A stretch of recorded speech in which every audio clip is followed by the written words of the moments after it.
जय हिंद। स्वागत है भगत सिंह जी के क्लास में। आज हम लोग देखेंगे एएलपी टेक्नीशियन 2018 के क्वेश्चन पेपर।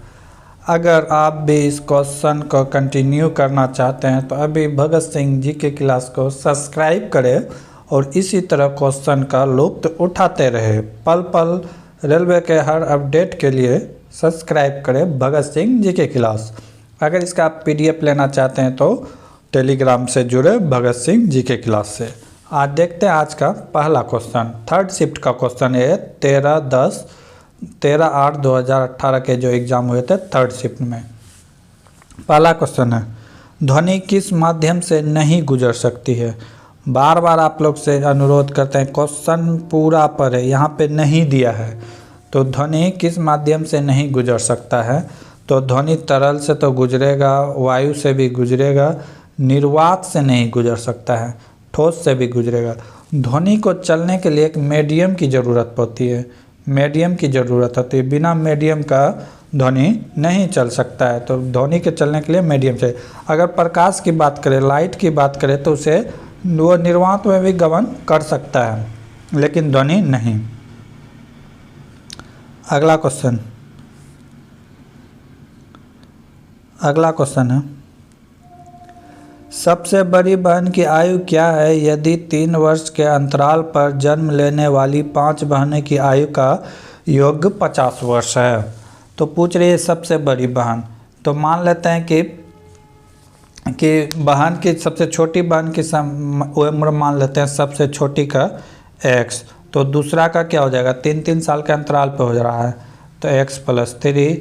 तीसरा क्या हो जाएगा, x+3। तो 3 यहाँ पे जोड़ेंगे कितना हो जाएगा, 6। चौथा क्या हो जाएगा, x+9, क्योंकि 3 के एज पे 3 के एज पे। अगला क्या हो जाएगा, x+12।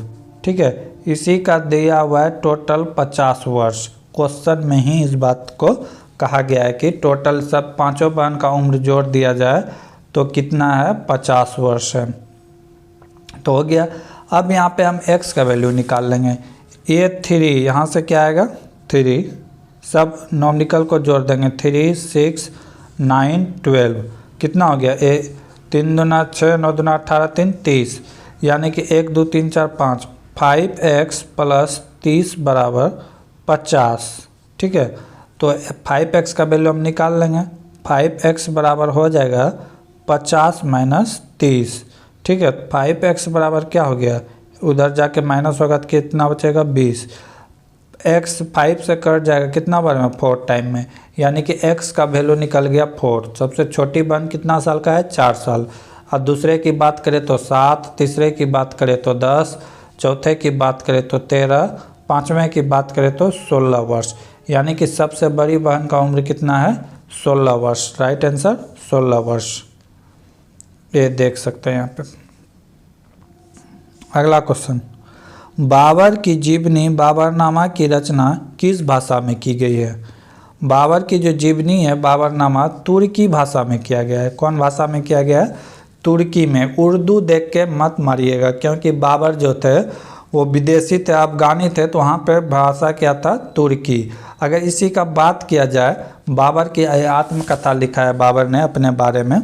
अगर बाबर की इसी तुर्की बाबरनामा जो पुस्तक है उसके जीवन, उसके अगर फारसी की बात करें, फारसी में अनुवाद किसने किया था, तो फारसी में अनुवाद किया था खान अब्दुल गफर खान ने। कब किया था, 1559 में किया था। इसी के करने के कारण अकबर ने उसे खान-ए-खाना की उपाधि दिए थे। ठीक है, अगर इंग्लिश में ट्रांसलेट करें तो 1880 में किया था विदेशियों ने। ठीक है, तो इसका राइट आंसर क्या होगा, तुर्की। ठीक है, तुर्की भाषा में। अगला क्वेश्चन, किसी फूल के मादा प्रजनन हिस्से को क्या कहा जाता है। किसी फूल के मादा प्रजनन हिस्से को क्या कहा जाता है, अंडप कहा जाता है, कार्पल कहा जाता है, कार्पल कहा जाता है, अंडप कहा जाता है। ठीक है, अगर मेल का बात करें तो ये तो फीमेल हो गया, अगर मेल की बात करें तो उसे पुष्पांकर कहते हैं, स्टिग्मा कहते हैं। ठीक है, तो ये पुष्प की बात है। अगला क्वेश्चन है,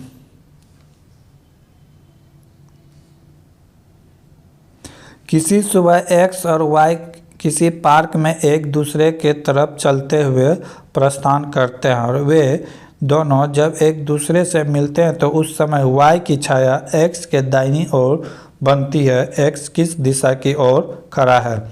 मान लेते हैं कि सुबह चल रहा है, ये x है, ये कौन है? y।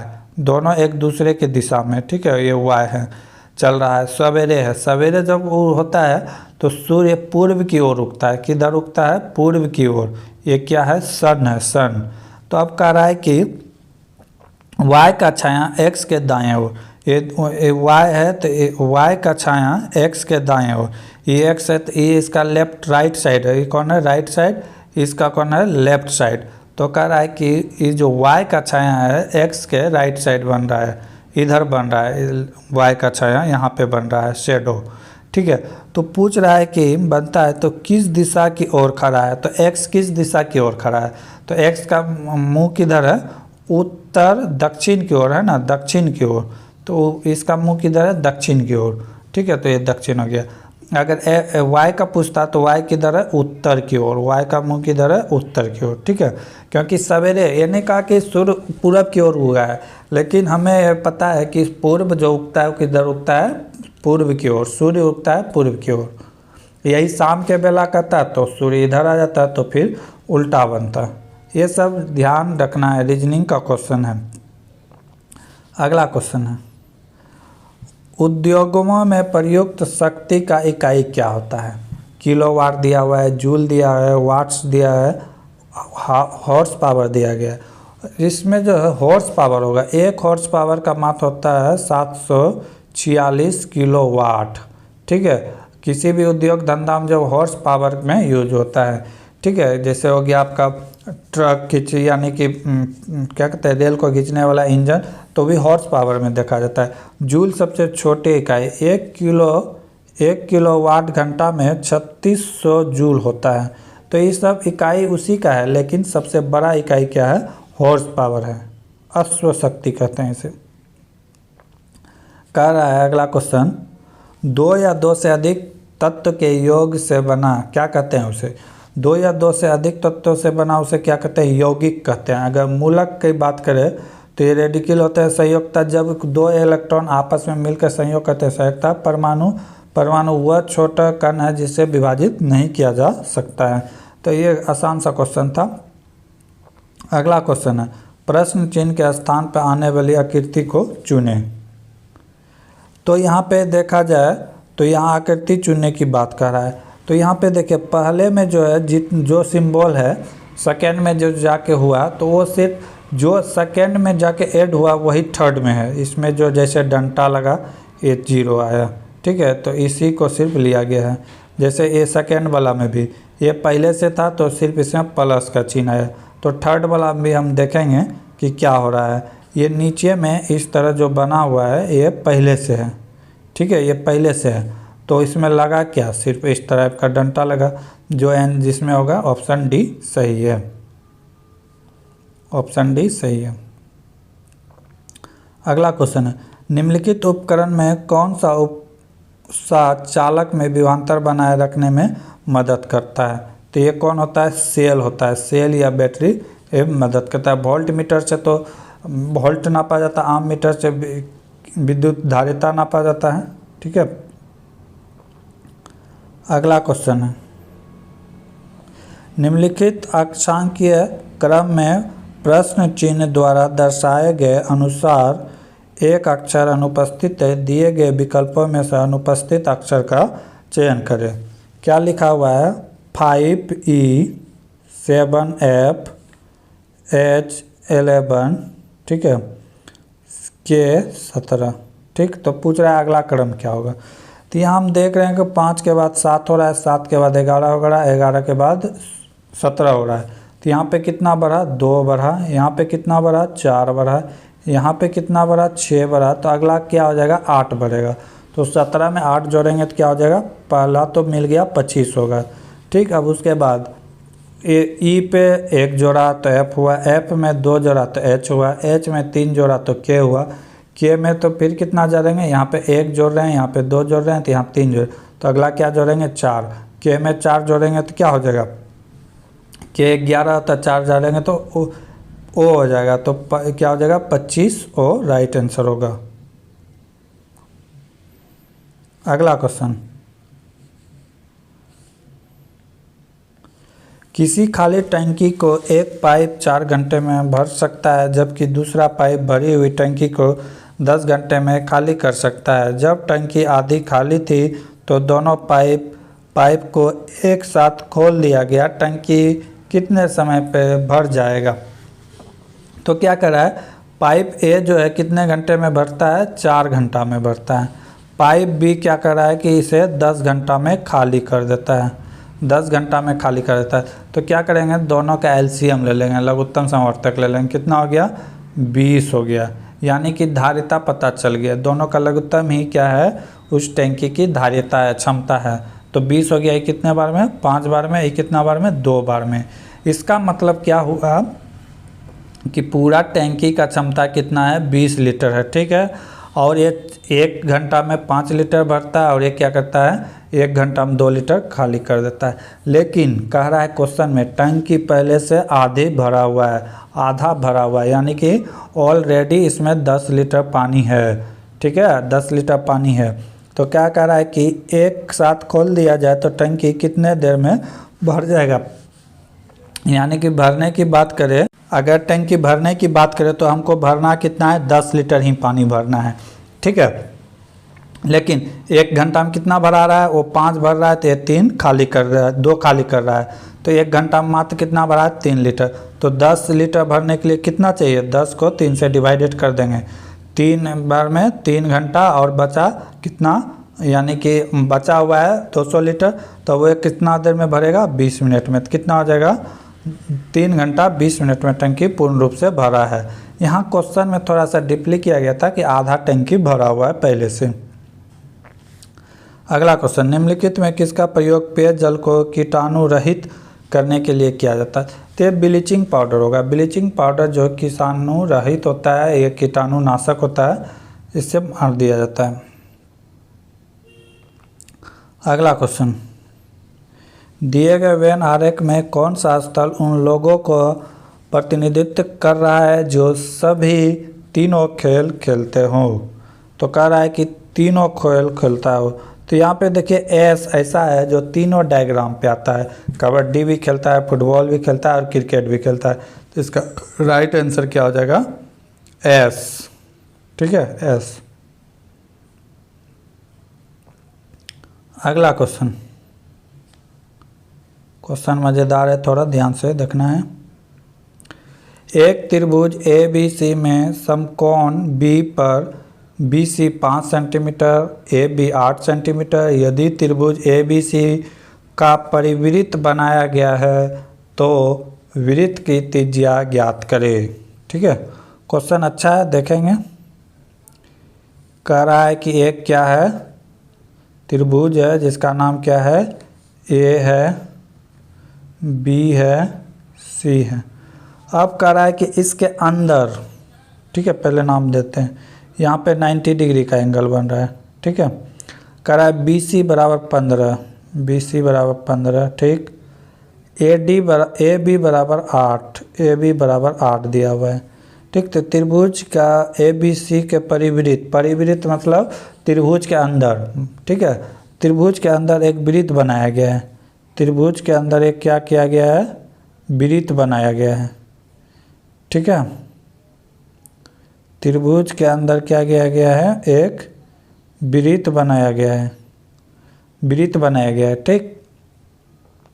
अब पूछ रहा है कि इस वृत्त का त्रिज्या क्या होगा, जो त्रिज्या होगा ये क्या होगा, आर का वैल्यू पूछ रहा है क्या होगा। तो हम लोग निकालेंगे, पहले क्या करेंगे, हम कर्व निकालेंगे। जैसे ये भुजा पता है तो इसको हम निकाल सकते हैं।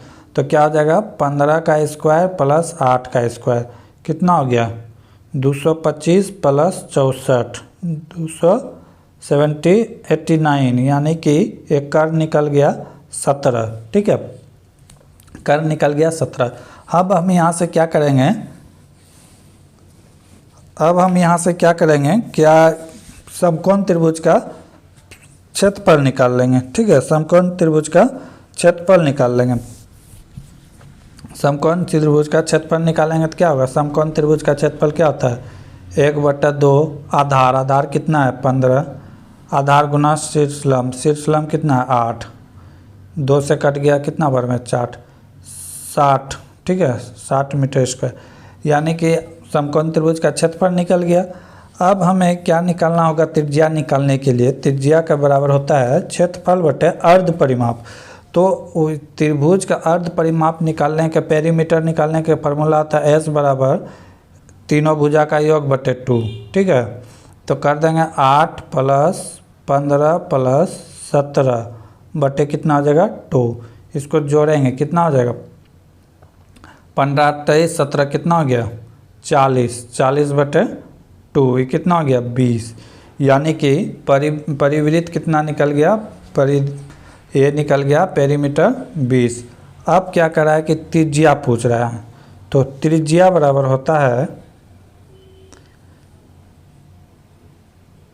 त्रिज्या बराबर होता है त्रिभुज का क्षेत्रफल, त्रिभुज जो भी नाम रहेगा उसका क्षेत्रफल बटे परिवृत्त, ठीक है, बटे क्या होगा परिवृत्त जो निकाले हैं।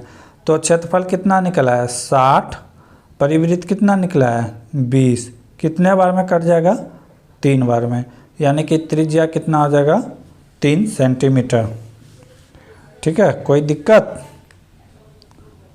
निम्नलिखित में कौन सा कार्बन का यौगिक नहीं है, कार्बन का यौगिक नहीं है, क्वेश्चन में नहीं ज़्यादा पूछ रहा है तो ये ध्यान में रखना है। संगमरमर, चौक, डोलोमाइट, हीरा।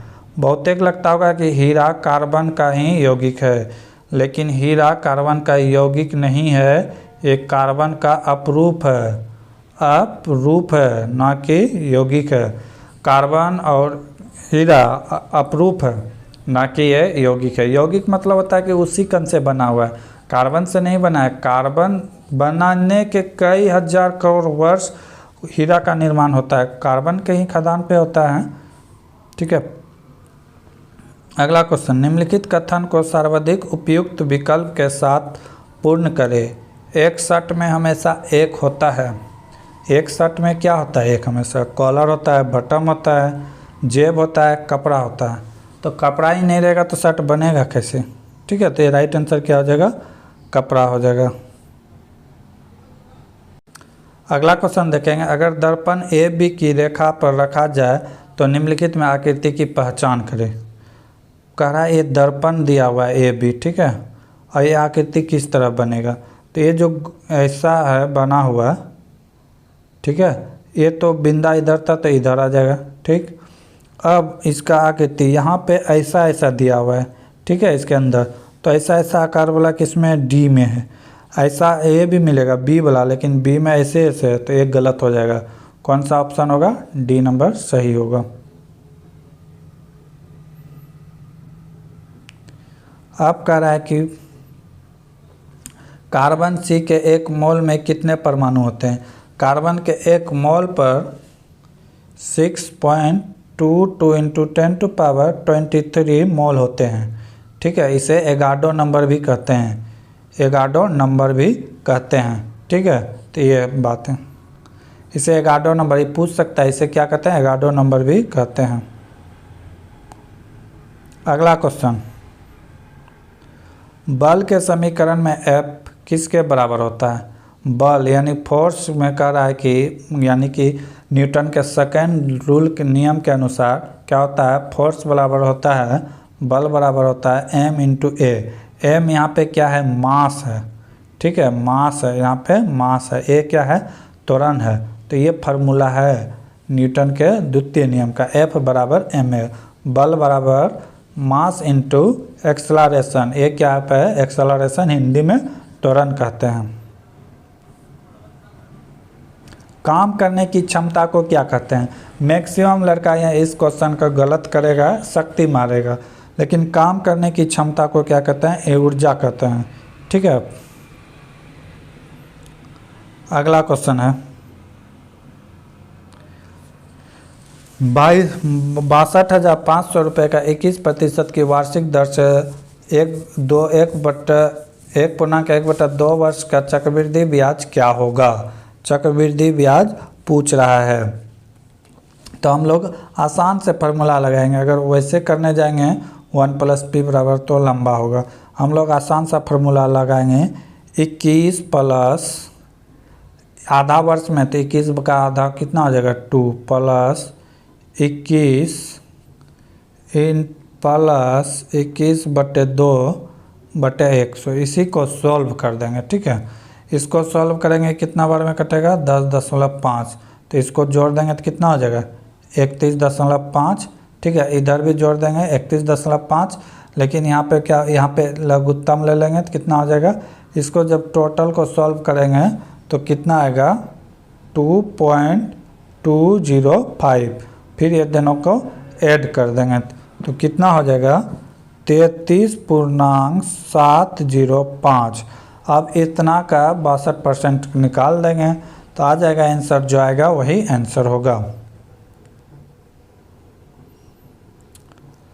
दिए गए विकल्प में से संबंधित शब्द का चयन करें। जिस प्रकार अन्वेषण करना खोजने से संबंधित है उसी तरह चहकदमी करना किससे संबंधित है। पता लगाना, गतिविधि से, ढूंढने से, भ्रमण करने को ही कहते हैं गतिविधि। इनमें से अगला क्वेश्चन है, इनमें से कौन सा स्वैच्छिक कार्रवाई नहीं है। जैसे मुट्ठी खोलना, ये मेरी इच्छा के ऊपर है, इच्छा होगा तो खोलेंगे, नहीं तो नहीं खोलेंगे। ठीक है, दिल का धड़कना को हम रोक नहीं सकते हैं, कितनों भी सोचेंगे रोक नहीं सकते हैं। एक कुर्सी को चलाना है, ये भी होगा। तो राइट आंसर क्या हो जाएगा दिल का धड़कना। ठीक है, आगे का क्वेश्चन देखेंगे अगले वीडियो में। तब तक के लिए जय हिंद, जय भारत।